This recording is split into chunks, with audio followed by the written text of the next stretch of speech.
ये कहानी है खाकी के उस रसूख, एक माँ के 19 साल पुराने आंसुओं और इंसाफ के तराजू पर लटके सवालों की, जहां अतीत और वर्तमान के दो अलग अलग मामले एक ही नाम पर आकर ठहर जाते हैं। राजेश कुमार शर्मा, तत्कालीन एसडीपीओ मुजफ्फरपुर की यह सनसनीखेज और झकझोर देने वाली क्राइम स्टोरी है। पहला अध्याय शुरू होता है छठ की रात, ठेकुआ की खुशबू और इकलौता बेटा, साल 2007, तारीख 4 नवंबर। बिहार का सबसे बड़ा महापर्व छठ सर पर था। मुजफ्फरपुर के एक घर में त्योहार की रौनक थी। माँ अनिता देवी चूल्हों पर छठ का प्रसाद, खजूर और ठेकुआ पकाने की तैयारी कर रही थी। पूरा परिवार छठी मैया के गीतों और त्योहार के उत्साह में डूबा था। तभी दरवाजे पर गाड़ी आकर रुकती है पुलिस की। पुलिस वाले अनिता देवी के 17 साल के बेटे मनीष महिवाल को यह कहकर अपने साथ ले जाते हैं कि बस कुछ पूछताछ करनी है, अभी छोड़ देंगे। माँ को लगा कि बेटा कुछ ही देर में वापस आ जाएगा। वह फिर से ठेकुआ बनाने की तैयारी में जुट गई, लेकिन कुछ घंटों बाद जब दोबारा दरवाजे पर दस्तक हुई तो बाहर बेटा नहीं बल्कि उसकी मौत की खबर खड़ी थी। पुलिस की मुठभेड़ वाली इस कहानी ने इस मामले को आनन फानन में एक बहादुरी का कारनामा साबित कर दिया।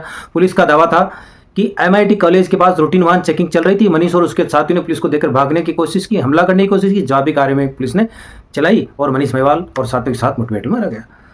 सीआईडी की क्लीन चिट बना मां के आंसू। जिस घर में महाप्रभु का महाप्रसाद बन रहा था वहां 17 साल के बच्चे का कफन बिछा था। मां अनिता देवी ने पुलिस की इस थ्योरी को सिरे से खारिज कर दिया। उनका सीधा आरोप था कि पूछताछ के नाम पर घर से मेरे मासूम बेटे को लेके गए और मार डाला। कानूनी लड़ाई शुरू। मामला मानव अधिकार आयोग तक पहुंचा। जांच के दौरान कई चौंकाने वाली चीजें सामने आई। मुठभेड़ में पुलिस कर्मियों के बयानों में भारी विरोधाभास था। घटना से जो साक्ष्य मिले वो पुलिस की थ्योरी से मेल नहीं खा रहे थे। मानव अधिकार आयोग ने भी इस मामले में तीखी टिप्पणी की, लेकिन मामला बेहद संगीन था। खाकी के रसूख के आगे सारे सबूत बोने साबित होने लगे। आखिरकार सीआईडी ने अपनी जांच पूरी की।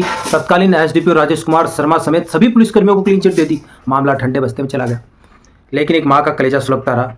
इतिहास का दोहराव और भरत तिवारी कांड का वक्त का पहिया घुमा। करीब 19 साल बीत के साल आया 2026। मुजफ्फरपुर में एक बार फिर एक कथित एनकाउंटर कूजा, भरत तिवारी मामला। इस नए मामले ने पूरे महकमे में तब हड़कंप मचा दिया जब भरत तिवारी की मौत के बाद दर्ज हुई एफआईआर में एक पुराना नाम फिर से तैरकर सतह पर आया। वह नाम था राजेश कुमार शर्मा, वही अधिकारी जो 19 साल पहले मनीष महिवाल मामले में आरोपी था। अनिता देवी का सालों पुराना दर्द इस नई घटना को देखकर फूट पड़ा। उन्होंने रोते हुए कहा, एसडीपीओ राजेश कुमार शर्मा ने मेरे बेटे को पूछताछ के लिए ले गया और मार दिया। आश्चर्य की बात यह कि हत्यारा होते हुए भी उस कुर्सी पर बैठा था।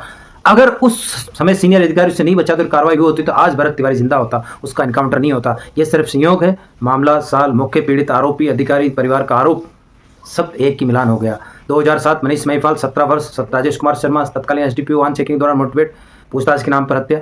2026 भरत तिवारी राजेश कुमार शर्मा नामजद एफआईआर, जांच जारी, फर्जी एनकाउंटर, हत्या। एक तरफ 19 साल पुराने एनकाउंटर का कभी न मिटने वाला दर्द और दूसरी तरफ नया कानूनी विवाद। क्या ये दोनों घटनाएं पुलिस कार्यप्रणाली की एक ही डर को दर्शाती है या फिर ये महज एक इत्तेफाक है? फिलहाल भरत तिवारी मामले की जांच जारी है, लेकिन इस नई एफआईआर ने राजेश कुमार शर्मा के अतीत के उस पन्ने को फिर से खोल दिया जिसे सीआईडी की क्लीन चिट ने बंद कर दिया था। जवाब अब अदालत, नई जांच एजेंसियों के पास है, लेकिन अनिता देवी जैसी माताओं के सवाल आज भी सूबे के सिस्टम के कटघरे में खड़े हैं। क्या अनिता देवी को न्याय मिलेगा?